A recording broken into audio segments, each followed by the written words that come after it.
গুলি টুলি করলে আবার আরেকটা বিপদ।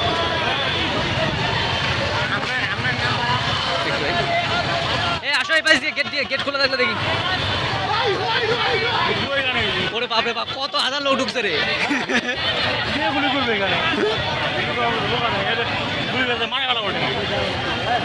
কোন পাশ দিয়ে ঢুকতেছে? ওই গেট দিয়ে দেখি। গেটে কি অবস্থা? গেটে কি করছে? ওই যে গেট দিয়ে যাবো। গেটে ওপাশ দিয়ে ঢুকে একটু কষ্ট হবে। আমি মোবাইল সাবধান করিও। আজকে কাহিনী বড়াই হচ্ছে, কাজ জলে থেকে শুরু করে কিচ্ছু নাই রে। এটা নিয়ে জমবো।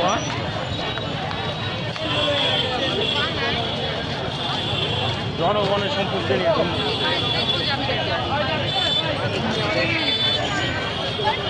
দাঁড়ো তো। আরে